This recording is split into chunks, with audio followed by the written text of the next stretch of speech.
அனைவருக்கும் வணக்கம். ஏப்ரல் மாதம் முதல் சில முக்கிய விதிகள் நடைமுறைக்கு வரவுள்ளன.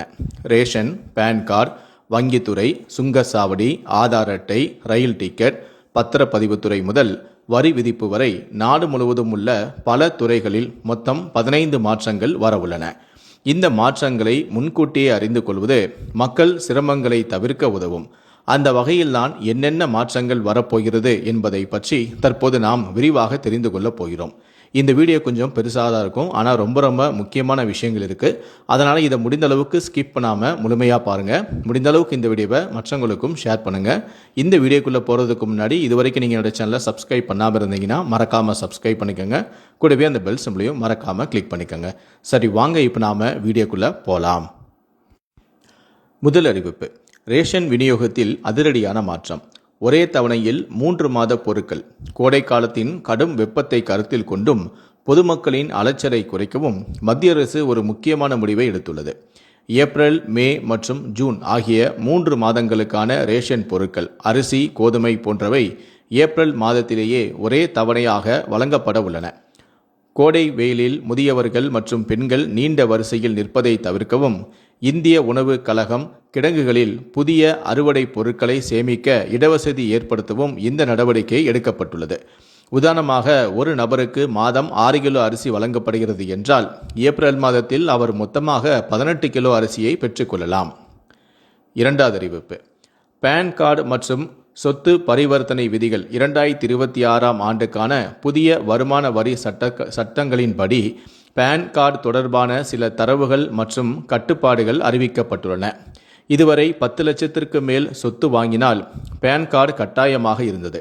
ஏப்ரல் 1ஆம் தேதி முதல் இந்த வரம்பானது 20 லட்சமாக உயர்த்தப்படுகிறது. அதாவது 20 லட்சம் வரையிலான சொத்து பரிவர்த்தனைகளுக்கு பேன் கார்டு சமர்ப்பிப்பது கட்டாயம் இல்லை. இது நடுத்தர வர்க்கத்தினர் மற்றும் கிராமப்புற மக்களுக்கு பெரிய நிம்மதியை தரும். சொத்துக்களைப் போலவே குறிப்பிட்ட விலைக்கு அதிகமான வாகனங்களை வாங்கும் போதும் பேன் கார்டு விவரங்களை குறிப்பிடுவது கட்டாயமாக்கப்பட்டுள்ளது. குறிப்பாக 5 லட்சத்திற்கு மேலான உயரக பைக்குகள் அல்லது கார்களை வாங்கும்போது நிதி வெளிப்படைத்தன்மைக்காக பேன் கார்டு அவசியமாகிறது. மூன்றாவது, தொழிலாளர் வருங்கால வைப்பு நிதி நிறுவனமான EPFO தனது 3.0 திட்டத்தின் கீழ் ஒரு முக்கிய வசதியை அறிமுகப்படுத்துகிறது. இனி PF சந்தாதாரர்கள் தங்களுடைய பணத்தை முன்பணம் அல்லது இறுதி செட்டில்மெண்ட்டை நேரடியாக UPI மூலமாக பெற்றுக்கொள்ளலாம். இதற்கு முன்னால் PF பணம் வங்கி கணக்கிற்கு வர சில நாட்கள் ஆகும். ஆனால் UPI முறை அமலுக்கு வரும்போது கோரிக்கைகள் சரிபார்க்கப்பட்ட சில மணி நேரங்களிலேயே பணம் உங்களுடைய கணக்கில் வரவு வைக்கப்படும். ஓய்வூதிய பாதுகாப்பிற்காக PF தொகையின் ஒரு பகுதி ஃப்ரோசன் எடுக்க முடியாத நிலை செய்யப்படும். மீதமுள்ள தொகையை மட்டுமே UPI மூலமாக எடுக்க முடியும். நான்காவது, இந்திய அரசு 2025ஆம் ஆண்டு வருமான வரி சட்டத்தை அறிவித்துள்ளது. இந்த சட்டமானது 2026ஆம் ஆண்டு ஏப்ரல் 1ஆம் தேதி முதல் நடைமுறைக்கு வர உள்ளது. இது 64 ஆண்டுகள் பழமையான 1961ஆம் ஆண்டின் வருமான வரி சட்டத்திற்கு மாற்றாக அமையும். வரி அடுக்குகளிலோ அல்லது வரி விகிதங்களிலோ எந்த மாற்றமும் இல்லை. ஆனால் சம்பளம் பெறுவோர், முதலீட்டாளர்கள் மற்றும் வணிகர்களிடையே தாக்கத்தை ஏற்படுத்தும் வகையில்தான் பல மாற்றங்கள் அறிமுகப்படுத்தப்பட உள்ளன. எளிய வருமான வரி தாக்கல் ITR1 மற்றும் ITR2 செய்வதற்கான காலக்கெடு இனி ஜூலை 31ஆக இருக்கும். வணிகம், தொழில் தொடர்பான வருமான வரி தாக்கல் ITR3 மற்றும் ITR4 செய்வதற்கான காலக்கெடு ஆகஸ்ட் 31ஆக இருக்கும். மேலும் தணிக்கை செய்யப்பட்ட வழக்குகள் அல்லது நிறுவனங்களுக்கான காலக்கெடு அக்டோபர் 31ஆம் தேதியாக இருக்கும். இனிமேல் ஊழியர்களுக்கு வழங்கப்படும் படிவம் 16க்கு பதிலாக ஒரு புதிய ஆவணம் வழங்கப்படும். மேலும் இதர வருமானத்தின் மீதான TDSக்கு பயன்படுத்தப்படும் படிவம் 16RAயின் பெயர் படிவம் 130 என மாற்றப்பட்டிருக்கும். இந்த புதிய விதிகள் சம்பளம் பெறும் தனிநபர்களுக்கான வீட்டு வாடகைப்படி மீதான வரி விலக்கை மேம்படுத்துகின்றன. இனி இந்த வரி விலக்கை பெற வீட்டு உரிமையாளருக்கும் வாடகைதாரருக்கும் இடையிலான உறவை வெளிப்படுத்துவது கட்டாயமாக்கப்படும். நீங்கள் ஒரு வருடத்தில் 1 லட்சம் ரூபாய்க்கும் அதிகமான வாடகை செலுத்தினால் வீட்டு உரிமையாளரின் பேன் கார்டு விவரங்களை சமர்ப்பிக்க வேண்டியது அவசியமாகும். புதிய விதிகளின்படி நிறுவனத்திடமிருந்து பெறப்படும் வீட்டின் வரி மதிப்பு குறைக்கப்பட்டுள்ளது. தனியார் துறை ஊழியர்களுக்கு வரி விதிக்கப்பட வேண்டிய மதிப்பும் இனி அவர்கள் வசிக்கும் நகரத்தின் மக்கள் தொகையை பொறுத்து அமையும். 40 லட்சத்திற்கும் அதிகமான மக்கள் தொகை கொண்ட நகரங்களில் இது சம்பளத்தில் 10% இருக்கும். 15 முதல் 40 லட்சம் வரை கொண்ட மக்கள் தொகை கொண்ட நகரங்களில் சம்பளத்தில் 7.5%, இதர பகுதிகளில் 5% இருக்கும். ஒரு ஊழியர் நிறுவனத்தின் காரை தனது சொந்த தேவைக்கு அலுவலக தேவைக்கும் பயன்படுத்தினால் 1.6 லிட்டர் இன்ஜின் திறன் கொண்ட காருக்கு மாதம் 5000 ரூபாயும், அதைவிட பெரிய கார்களுக்கு மாதம் 7000 ரூபாயும் வரிக்குரிய மதிப்பாக கணக்கிடப்படும். நிறுவனத்தின் மூலம் ஓட்டுநர் வழங்கப்பட்டால் இந்த மதிப்பீடு ஒவ்வொரு மாதமும் 3000 ரூபாய் கூடுதலாக சேர்க்கப்படும். இதை தவிர நிறுவனத்தால் வழங்கப்படும் பரிசுகள் அல்லது வவுச்சர்களுக்கு 15000 ரூபாய் வரை வரி விலக்கு அளிக்கப்படும். ஆனால் இந்த தொகை வரம்பை மீறினால் முழு தொகைக்கும் வரி விதிக்கப்படும். குழந்தைகளின் கல்வி உதவித்தொகைக்கு மாதந்தோறும் 3000 ரூபாய் வரி விலக்கு வழங்கப்படும். இந்தியா முழுவதும் அதிகபட்சமாக 2 குழந்தைகளின் கல்விக்கு இந்த விலக்கு அளிக்கப்படும். முன்னதாக இந்த தொகையானது 100 ரூபாயாக மட்டுமே இருந்தது. விடுதி படிப்புக்கான வரி விலக்கில் மாதத்திற்கு 9 ரூபாய் வரை சலுகை வழங்கப்பட்டுள்ளது. இதுவும் அதிகபட்சமாக 2 குழந்தைகளுக்கு மட்டுமே பொருந்தும். இதற்கு முன்பு இந்த சலுகைக்கான தொகையானது 300 ரூபாயாக இருந்தது. 5வது அறிவிப்பு. பேன் கார்டு பெறுவதில் புதிய மாற்றங்கள் நடைமுறைக்கு வரவுள்ளன. இதுவரை உங்களிடம் பேன் அட்டை இல்லை என்றால் உடனடியாக விண்ணப்பிப்பது சிறந்தது. தாமதம் செய்தால் கூடுதல் ஆவணங்களை சமர்ப்பிக்க வேண்டி இருக்கும். பேன் அட்டை தொடர்பான புதிய விதிகள் ஏப்ரல் 1, 2026 முதல் நடைமுறைக்கு வரும். மத்திய மின்னணு மற்றும் தகவல் தொழில்நுட்ப அமைச்சகத்தின் கீழ் செயல்படும் பொது சேவை மையங்கள் இந்த தகவலை வெளியிட்டுள்ளது. 6வது அறிவிப்பு. சுங்கச்சாவடிகளில் வாகன ஓட்டிகளை அதிர்ச்சியில் ஆழ்த்தும் வகையிலான ஒரு அறிவிப்பை மத்திய அரசு வெளியிட்டுள்ளது. அதாவது இனிமேல் சுங்கச்சாவடிகளில் சுங்க கட்டணத்தை ரொக்கமாக செலுத்த முடியாது. அதாவது சுங்க கட்டணங்கள் இனி கையில் உள்ள பணமாக ஏற்றுக்கொள்ளப்பட மாட்டாது. சுங்க கட்டணத்தை ஃபாஸ்டேக் மூலமாக மட்டுமே செலுத்த வேண்டும். டிஜிட்டல் இந்தியா திட்டத்தின் கீழ் சுங்க கட்டணம் செலுத்துதலை முழுமையாக டிஜிட்டல் மயமாக்கும் நோக்கில் இந்திய தேசிய நெடுஞ்சாலை ஆணையம் இந்த முடிவை செயல்படுத்த உள்ளது. ஏப்ரல் 1ஆம் தேதி முதல் இது அமலுக்கு வரும் என்றும் மோடி அரசு அறிவித்துள்ளது. இந்திய தேசிய நெடுஞ்சாலை ஆணையம் தனது அதிகாரப்பூர்வமான அறிவிப்பிலும் இதனை தெரிவித்துள்ளது. 7வது அறிவிப்பு. தனியார் வாகனங்களுக்கான வருடாந்திர ஃபாஸ்டேக் பாஸின் விலையை 3000 3075 ஒன்றிய அரசு உயர்த்தியது. தமிழ்நாட்டில் உள்ள 66 சுங்கச்சாவடிகளின் கட்டணத்தையும் 5 முதல் 7% உயர்த்துவதாகவும் அறிவித்துள்ளது. இந்த விலை மாற்றம் ஏப்ரல் 1 முதல் அமலுக்கு வரும் எனவும் தெரிவிக்கப்பட்டுள்ளது. சுங்கச்சாவடிகளில் கார், ஜீப், வேன் போன்ற லேசான வாகனங்களுக்கு தற்போது வசூலிக்கப்படும் கட்டணத்தை விட 10 ரூபாய் முதல் 40 ரூபாய் வரையும், லாரி, பேருந்து போன்ற கனரக வாகனங்களுக்கு 50 ரூபாய் முதல் 200 ரூபாய் வரையும் கூடுதல் கட்டணம் விதிக்கப்படவும் வாய்ப்புள்ளது. 8வது அறிவிப்பு. ஆதார் அட்டை பயனர்களுக்கு மத்திய அரசு ஒரு நற்செய்தியை அறிவித்துள்ளது. ஆதார் அட்டையில் உள்ள பயோமெட்ரிக் விவரங்களை இலவசமாக புதுப்பிப்பதற்கான வாய்ப்பை அது வழங்குகிறது. இந்த சலுகையானது ஏப்ரல் 1 முதல் செப்டம்பர் 30ஆம் தேதி வரை அமலில் இருக்கும். ஆனால் இது குழந்தைகளுக்கு மட்டுமே பொருந்தும். 5 முதல் 17 வயதுக்குட்பட்டவர்கள் தங்களுடைய ஆதார் அட்டையின் பயோமெட்ரிக் விவரங்களை இலவசமாக புதுப்பித்துக் கொள்ளலாம். இதற்காக UIDAI எவ்விதமான கட்டணத்தையும் வசூலிக்காது. 9வது அறிவிப்பு. ரயில் டிக்கெட்டுகளை ரயில் புறப்படுவதற்கு முந்தைய 8 மணி நேரத்திற்குள் ரத்து செய்தால் கட்டணம் திருப்பி தரப்படாது என தெற்கு ரயில்வே அறிவித்துள்ளது. ரயில் புறப்படுவதற்கு 72 மணி நேரம் முன்பாக ரத்து செய்தால் மட்டுமே தற்போதைய நடைமுறைப்படி கட்டணம் திருப்பி தரப்படும். 72 மணி நேரம் முதல் 24 மணி நேரத்திற்குள் ரயில் டிக்கெட்டை ரத்து செய்தால் ரத்து கட்டணம் தவிர பயண கட்டணத்திலும் 25% பிடிக்கப்படும். ரயில் புறப்படுவதற்கு 8 மணி நேரத்திற்கு முன்பாக 24 மணி நேரத்திற்குள் டிக்கெட்டை ரத்து செய்தால் 50% தொகை மட்டுமே திருப்பி தரப்படும். ரயில் புறப்படுவதற்கு 30 நிமிடங்களுக்கு முன்பு வரை ரயிலில் ஏறும் இடத்தை பயணிகள் மாற்றிக்கொள்ள அனுமதியும் வழங்கப்பட்டுள்ளது. தற்போது பயணிகள் பட்டியல் தயாராகும் வரையே ஏறும் ரயில் நிலையத்தை மாற்றிக்கொள்ளும் வசதியும் உள்ளது. கடைசி நேரத்தில் ரயில் டிக்கெட்டுகள் ரத்து செய்வதை தவிர்க்கவே புதிய விதிகளும் அமல்படுத்தப்படுவதாக தகவல்கள் வெளியாகியுள்ளன.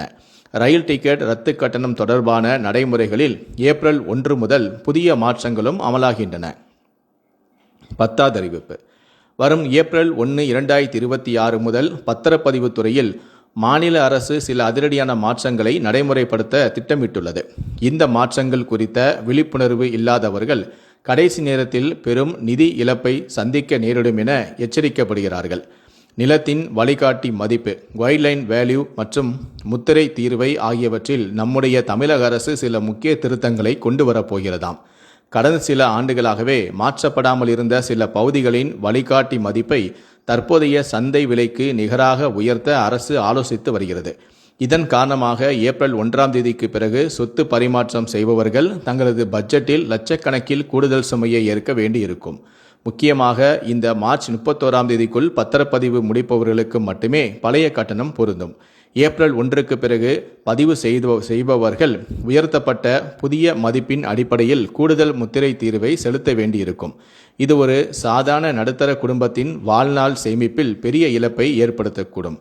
அதனால் ஏற்கனவே டோக்கன் முன்பதிவு செய்திருப்பவர்கள் மீதமுள்ள இந்த 5 நாட்களில் பணிகளை முடிப்பதே புத்திசாலித்தனம். அதேபோல ஏப்ரல் மாதம் முதல் பட்டா மாறுதல் தொடர்பான ஆன்லைன் நடைமுறைகளும் மேலும் எளிமையாக்கப்பட உள்ளன. நிலத்தை பதிவு செய்த உடனேயே தானியங்கி முறையில் பட்டா மாற்றத்திற்கு விண்ணப்பிக்கும் வசதியும் மேம்படுத்தப்படும். இருந்தாலும் இதில் ஒரு முக்கியமான சிக்கலும் உள்ளது. பழைய வில்லங்க சான்றிதழில் ஏதாவது குளறுபடிகள் இருந்தால் இந்த தானியங்கி முறை அவர்களுக்கு கை கொடுக்காது. அதனால் உங்கள் நிலத்தின் விவரங்கள் கம்ப்யூட்டரில் சரியாக பதிவேற்றப்பட்டுள்ளதா என்பதையும் இந்த ஒரு வாரத்திற்குள் சரிபார்த்து கொள்வது நல்லது.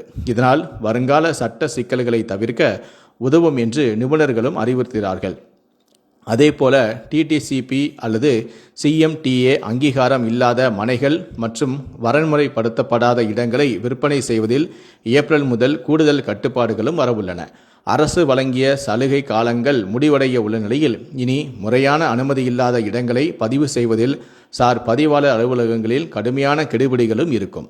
சொத்து வாங்குபவர்கள் வெறும் குறைந்த விலைக்கே ஆசைப்படாமல் அந்த இடத்திற்கு முறையான அரசு அங்கீகாரம் இருக்கிறதா என்பதை ஏப்ரல் மாதத்திற்கு முன்பே உறுதி செய்து கொள்வது உங்களுடைய வாழ்நாள் சேமிப்பையும் பாதுகாக்கும்.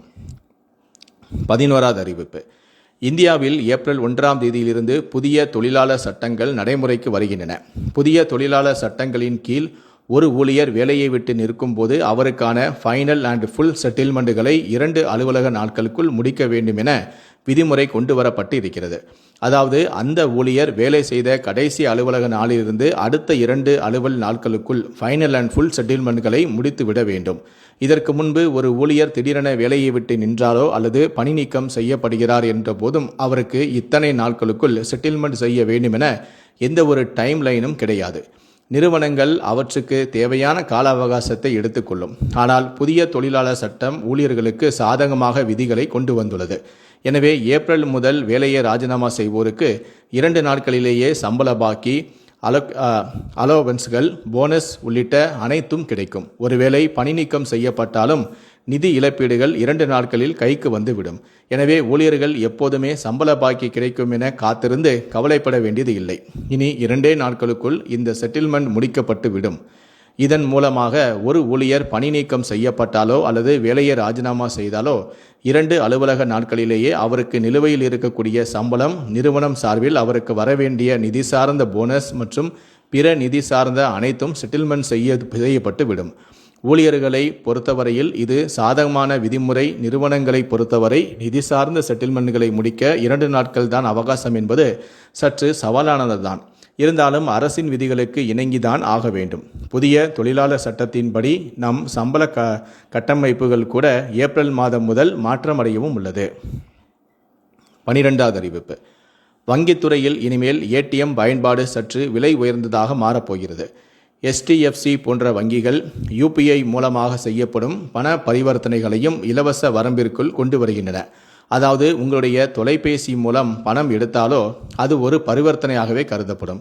இந்த வரம்பை மீறினால் ஒவ்வொரு பரிவர்த்தனைக்கும் $23 வரை கட்டணம் செலுத்த வேண்டியிருக்கும். இது சாதாரண வாடிக்கையாளர்களுக்கு சற்று சிரமமாக மாறலாம்.